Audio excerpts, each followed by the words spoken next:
जुनैरा, तुम जानती हो मैंने तुम्हें आज यहाँ क्यों बुलाया है? जी, आपने मुझे यहाँ बात करने के लिए बुलाया है और मैं चाहती हूँ कि आप खुल के बात करें। फिर तुम ये भी जानती होगे कि हमारे दिल में क्या चल रहा है। थोड़ा बहुत, लेकिन अक्सर मेरे अंदाजे सही नहीं होते तो मैं कोई अंदाज़ा नहीं लगा रही। आपको जो बताना है सच बता दें। चलो फिर मैं कोई लंबी चौड़ी तहमीत नहीं बांधूंगी। हमें दुख इस बात का नहीं कि तुम्हारा कोई माजी था। जिंदगी में सबके हिस्से में कुछ ना कुछ आता है। बस हमें ये बात चुभ रही है कि हमसे सच छुपाया गया और बहुत बदसूरती से छुपाया गया। अनीता आंटी, आप सही कह रही हैं, लेकिन मैं शुरू से सब सच क्लियर कर देना चाहती थी, लेकिन इमोशनल ब्लैकमेलिंग के हाथों हार गई।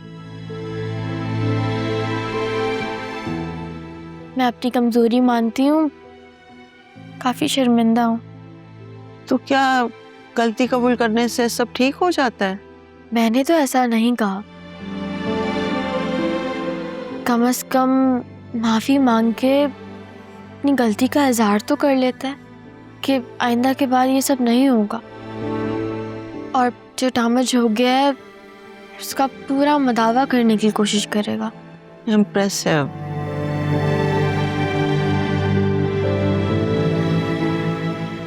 अब मैं आपके सामने बैठी हूँ।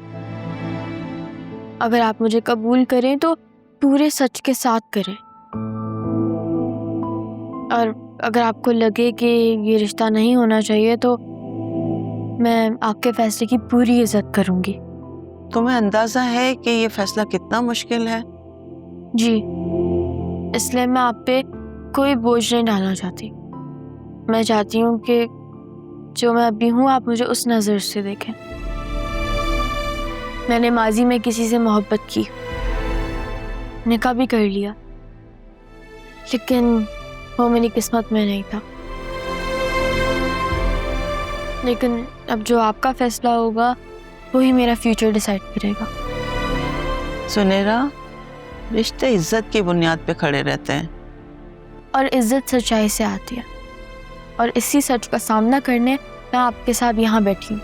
अगर हम तुम्हें इस घर में लेकर आए तो तुम इस रिश्ते को कैसे निभाओगी? मैं आपको कभी भी ये महसूस नहीं होने दूंगी कि आपने एक गलत फैसला किया। मैं अपनी पूरी नेक नियति और एहतराम के साथ आपका घर अपना घर समझूंगी। तुम बहुत अच्छी लड़की हो और तुम्हारे अंदर इतनी सी उम्र में इतना ठहराव है जो आम लड़कियों में नहीं होता। Thank you. इतनी सी उम्र में काफ़ी ज़िंदगी जी चुके हैं, शायद इसलिए। मैं शान को कहती हूँ वो तुम्हें घर छोड़कर आए, और मेरी पूरी कोशिश होगी कि मैं जल्द तुम्हारे घर आऊंगी।